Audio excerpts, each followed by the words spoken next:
Aposto que você já ouviu falar em fotossíntese, mas você realmente sabe como ela acontece?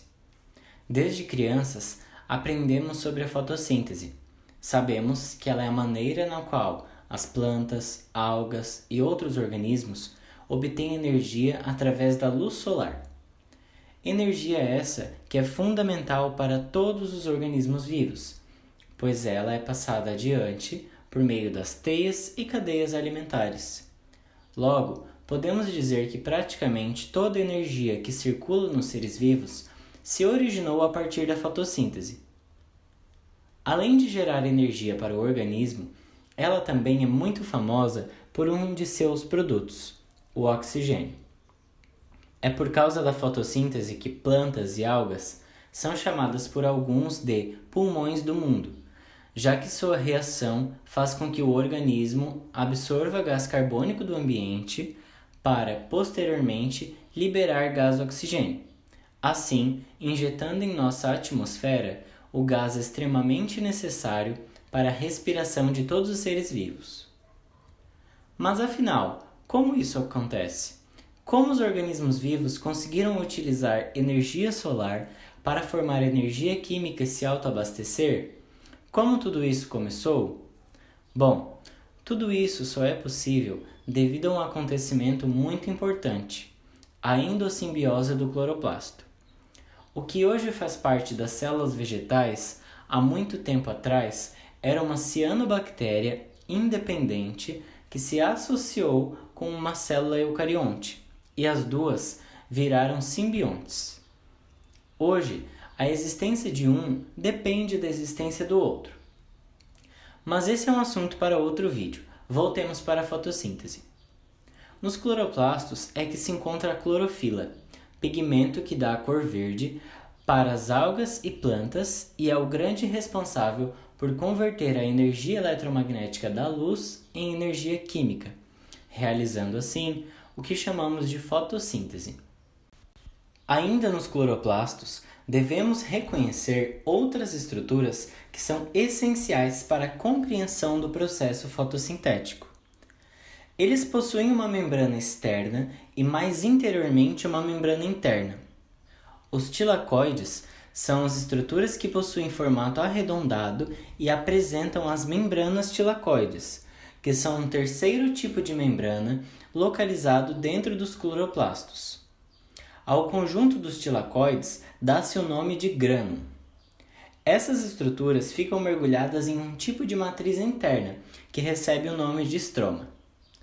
Pois bem, a fotossíntese pode ser dividida em duas etapas. Vejamos agora como ocorrem esses processos. A primeira etapa é chamada de reações dependentes de luz, ou ainda fase clara. Ela ocorre nos cloroplastos apenas quando as plantas são iluminadas. Nesse processo, a energia luminosa é absorvida pelos pigmentos fotossintetizantes, e isso causa a excitação dos elétrons da clorofila. A movimentação desses elétrons excitados na membrana é a força motriz que promove a formação de ATP, através da adição de um fosfato a uma molécula de ADP, ou adenosina difosfato. Esse processo é chamado de fotofosforilação. Ainda nessa fase, a movimentação dos elétrons excitados nas membranas tilacoides promove a formação de NADPH, por meio da adição de H+, a uma molécula de NADP+. Assim, os principais produtos energéticos dessa fase da fotossíntese são o NADPH e o ATP. Porém, nesse processo, ainda há a formação de oxigênio. Isso acontece quando uma molécula de água é quebrada para fornecer elétrons ao sistema que doou os elétrons excitados anteriormente. A molécula de água, então, é quebrada em H+, e O2, e essa reação é conhecida como fotólise. A segunda parte da fotossíntese, ou também chamada de reações de assimilação de carbono, ou ainda de fase escura, é realizada a partir dos produtos das reações dependentes de luz e pode ocorrer na presença ou ausência de energia luminosa, o que caracteriza o nome de fase escura. Essas reações ocorrem no estroma dos cloroplastos. Os organismos fotossintetizantes são capazes de absorver dióxido de carbono. Em plantas, por exemplo, o dióxido de carbono entra nas células por pequenos poros presentes nas folhas, chamados de estômatos, e então é distribuído no estroma. Na primeira etapa da segunda fase da fotossíntese, o dióxido de carbono é combinado a um carboidrato para formar duas moléculas de 3 carbonos. Esse carboidrato é chamado de ribulose 1,5-bifosfato. Na segunda etapa, o ATP e o NADPH, formados na fase clara, são usados aqui para transformar essas moléculas de 3 carbonos em duas trioses, ou seja, carboidratos com 3 átomos de carbono. Na terceira etapa, as trioses podem ser armazenadas para a produção de glicose ou ainda serem utilizadas para regenerar o carboidrato citado anteriormente, que irá se combinar a um novo dióxido de carbono, como na primeira etapa. Essa regeneração é o que proporciona a característica cíclica dessas reações e, por esse motivo, levam o nome de ciclo de Calvin. A fotossíntese, então, pode ser definida como a conversão da energia solar, captada por organismos fotossintéticos, em energia química, na forma de compostos orgânicos reduzidos. Quase toda a energia biológica da Terra depende dessa fonte primária que é a fotossíntese.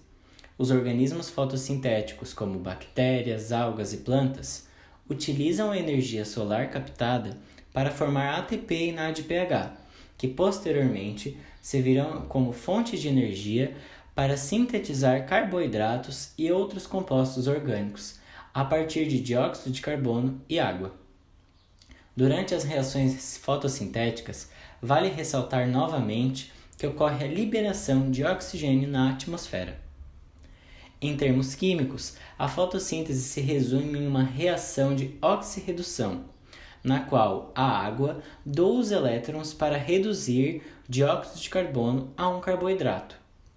A reação que descreve a fotossíntese é esta. Por fim, esperamos que você possa ter compreendido melhor como ocorre a fotossíntese e sua importância. Esse vídeo foi produzido por alunos do curso de Ciências Biológicas da Universidade Federal de Santa Catarina, para a disciplina de Bioquímica Básica, em uma atividade de prática pedagógica como componente curricular. Obrigado pela atenção.